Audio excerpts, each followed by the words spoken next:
All right, so my name is Faizan Buzdar. A lot of people find it hard to pronounce, so my teams call me FB, and my Twitter handle is the other FB.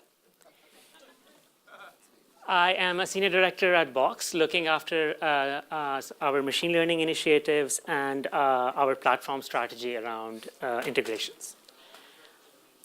So my message today is why virality isn't everything. First, let me ask a couple of questions. How many foreign or immigrant entrepreneurs in the audience? Awesome. How many people thinking about doing a company but not in a startup yet? Awesome. Okay. So I'll tell you a little bit of my story, and I'll tell you a little bit of the insights that I've gathered from Silicon Valley and some of my thoughts around growth, virality, how we over-index on that. So if you look at it 2 decades ago, 3 decades ago, we would say every business would be judged by revenue. We got into the 90s, late 90s, and we said eyeballs. And then we got to virality. Virality is a metric that everybody asks for. I'm assuming everybody in the audience knows the K factor, the cohort analysis, the critical ratio. All of these are numbers that we get to learn. So first, obviously, you start a company, you're super excited, and as time passes by, as months and years pass by, you realize that running a startup is like eating glass. You just start to like the taste of your own blood. There are highs, there are lows. It's still the best thing you'll ever do. I've done 2 startups. I have loved every moment of that. And I have had many ups and downs, but I've loved every moment of that. So my typical sort of theory of when you start a startup is, somebody once said, money, team, idea. Have any 2 of these, and the third will find you. So if you have an idea and a team, money will find you. If you have a money and a team, you can find an idea. That's usually the worst combination. That's usually what all big companies or enterprises have, right? So a little bit of quick background. So I'm going to talk about 2 of my companies very, very quickly. But the first thing is, the first mistake that I made for both of these startups was that it was almost 40 years ago. I was born, and I was not born in the US. That turned out to be something that affected both of my companies. My first company was sort of called Scribe. It was online calendaring, task list kind of a company, 2007. I launched it out of Pakistan. We were 3 people in a room, and we were really excited about product. But we were also really sure that we wanted it to be known. We wanted it to be viral. We had no US presence. How do we get people to know about this? YouTube had not been acquired by Google. I went into this mode before launch where for 3 months I was making a video. And my whole team was thought he's gone crazy. We're running out of money. Why don't we launch this? We put that video online, woke up the next day. CNET had an article, The Demo of Gods. And we got a lot of press. We got TechCrunch, New York Times. The first time the phone ever rang, it was Google acquisitions. And I was super happy about that. I was still in this mode of sort of really, really focusing on the product, but also really, really focusing on virality early on. We were also the first company at that time to raise Silicon Valley money. So Adobe invested with 0 people in the US. There were 4 people, all of them were in Pakistan. Most of my previous experience was actually enterprise and not consumer. The next company that I did was Convo. It was sort of in the enterprise communication and collaboration space, raised money from a bunch of investors, including Morgan Taylor. The product was actually is used by TechCrunch, CNBC, Kaiser, Qualcomm. These were all sort of paying customers. And again, I started this out of Pakistan. So when I did Scribe, I learned that your probability of success is much, much, much higher if you can do it from the Valley. And I decided that for the next one, I would go and do it in the Valley. And as I was describing, there are many highs and lows. So once I launched Convo, I actually was at a stage where I had term sheets from some of the top VCs. but I did not have a green card. So I started applying for that. I got rejected 12 times over a period of 2 years. We kept growing the business. We got term sheets. We got investments. Big VCs would always be worried. One of their partners would have a horror story of, hey, I invested in this entrepreneur in Australia, but he couldn't move over, and then that hurt the business. So it almost turned into you cannot raise serious Silicon Valley money until you have a green card. So after 12 times, I started to, as I said, there are many lows and highs. So one of the highs was I started working my way into the startup visa conversation. I became a domain expert on that. I was invited by congressmen, senators. People would send me the legislation of startup visa to review because I had become sort of a domain expert, while getting rejected all the time. And then one day I got a call which said, hey, this is the White House. We're looking to use somebody as an example for startup immigration reform. Usually, successful entrepreneurs that were immigrants like 10 years ago, people don't understand the problem that they're going through in the moment. This is a great example. Somebody's going to give you $12 million, and most of that is going to go into the US economy, but the immigration policies are stopping that. So we'll need your social security and your cell phone and records and all of that to sort of check the background, make sure that you don't embarrass us. And my first instinct was like, is there a Nigerian prince involved? Eventually, I believed them. I went through with it, and we landed up here. So I thought, as an entrepreneur, this is me fighting the best fight against all odds. And as I said, there are highs and lows. So then I got rejected 5 times more. After this happened, after I was on Bloomberg, after I was invited to events at White House which were celebrating immigrants while getting refused. So the reason I give all of this background is it's somewhat relevant to foreign entrepreneurs. And then I moved to the Valley. I have massive expectations when I started moving to the Valley. I had become an advisor to Adobe in somewhere around 2007, and then I'd sort of gone back and forth a lot, but I wasn't permanently living here. So my philosophy has always been sort of build stuff that matters. So why am I sort of down on virality? So, when I was young, 12 years old, 15 years old, 17 years old, I was fascinated by physics. I had this notebook of ideas. They would have like moronic ideas, like how to make a perpetual machine and things like that. And you would read Popular Science and Popular Mechanics, and you would PC Mag, and you would look into the future. And you somehow thought that this is what the future would look like. There would be flying cars, there would be supersonic jets, we would have solved food, hunger would be solved problem. We will be traveling through space. There would be like not the blowing up hoverboards, but like the Back to the Future hoverboards. And instead, what we got was this massive focus on virality. And there are good reasons for that. For the investor, for press, for entrepreneurs. Once you focus on this KPI, now all of your thoughts are within the arc of virality. Virality is a great idea to spread anything, but as entrepreneurs, when I was starting a company, I wasn't motivated to, I didn't dream about sort of having a viral app most of my life. I wanted to solve problems. I think all of us want to solve actual problems, right? But based on the focus on virality, and virality being a good way to make quick money, what has happened is that we have over-indexed on things which can go viral. Venture capitalists have over-indexed on that because they know how to make, they've seen that play, they know how that plays, they actually have formulas, they now have hired analysts, they know how that game works.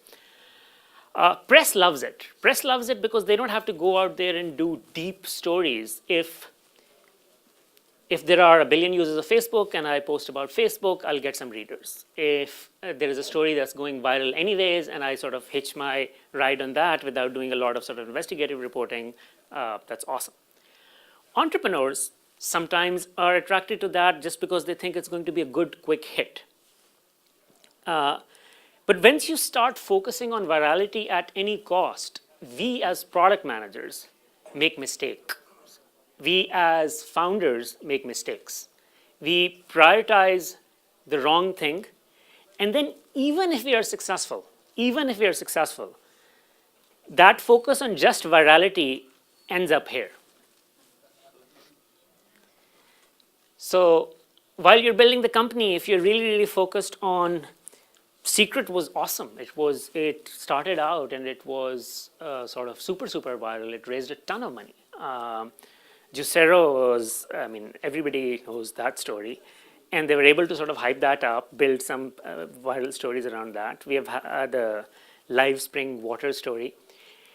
And not only that, the very successful, very smart, very sort of companies with genuine innovation have made mistakes which have actually, instead of bending the arc of the universe towards solving a problem, they've actually made something worse for their users. So all of this stuff that we see around social media addiction, social media sort of too much use effect on people, fake news stories, trying to grow at a pace in which you can go to VCs and say, although I'm an insurance company, but I'm viral. All of these things have had impacts on how entrepreneurs view Silicon Valley and how Silicon Valley is viewed by the rest of America.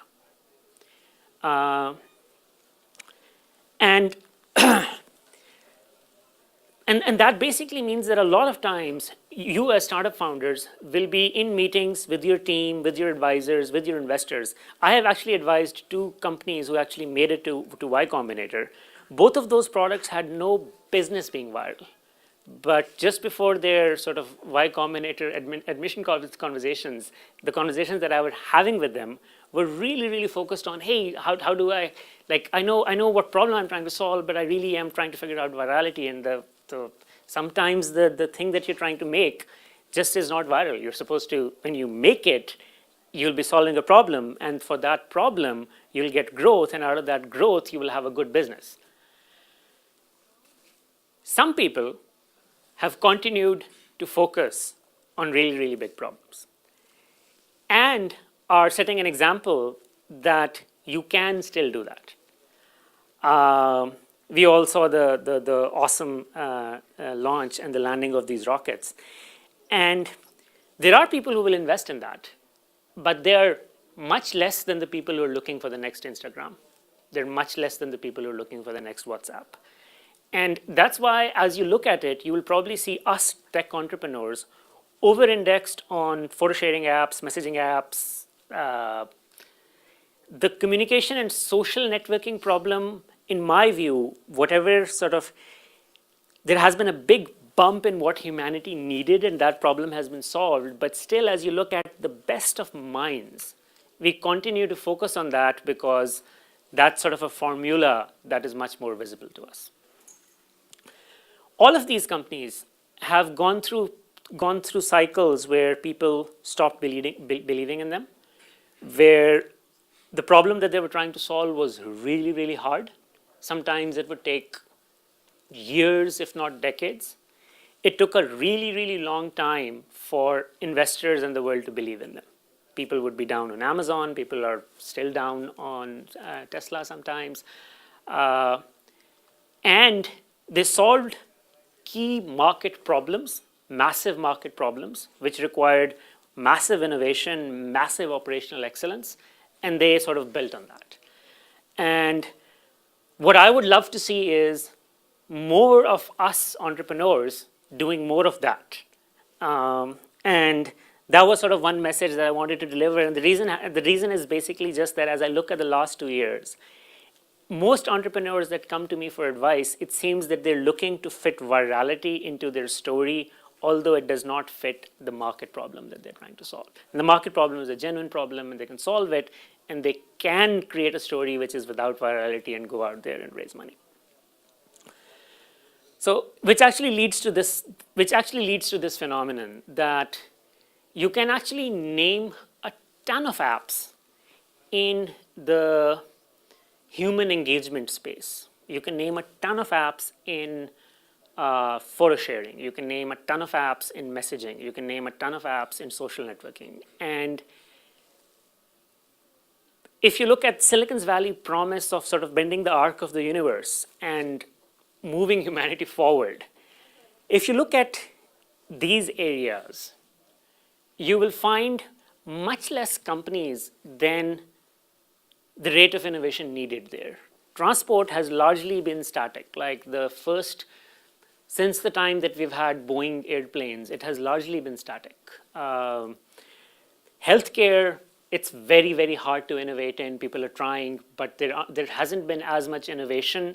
And I believe that one of the reasons is that, again, the best of the minds are not focused on that as much as they are on the next app. The only problem is that your phone or your app, there are a ton of things that it cannot do. So you have to make more hardware, or you have to make software that necessarily isn't an app. Climate change, energy, housing, these are all things where the rate of innovation, if you brought back somebody who was kind of like us, whose mindset was entrepreneurial, and if you interviewed him and he was from the 1940s, 50s, or 60s, his view of where the world would be today, and if you looked at total finance and as you looked at total problems that we're trying to solve, I think he would be disappointed, he would be amazed at the lack of investment in these categories in the last decade.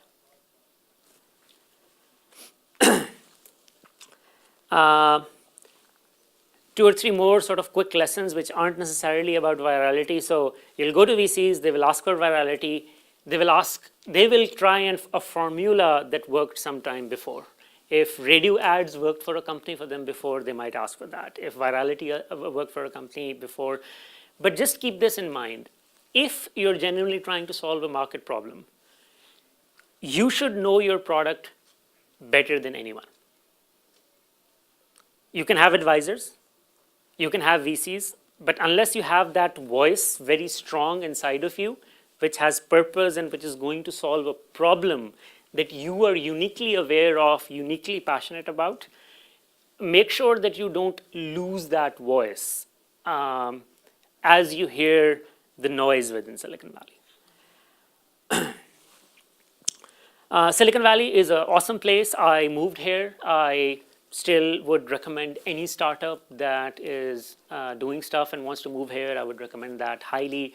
I think Silicon Valley is a unique place where people trust each other in a way that you will not find in a lot of places, where people will help you, advise you, invest in you, take a leap of faith.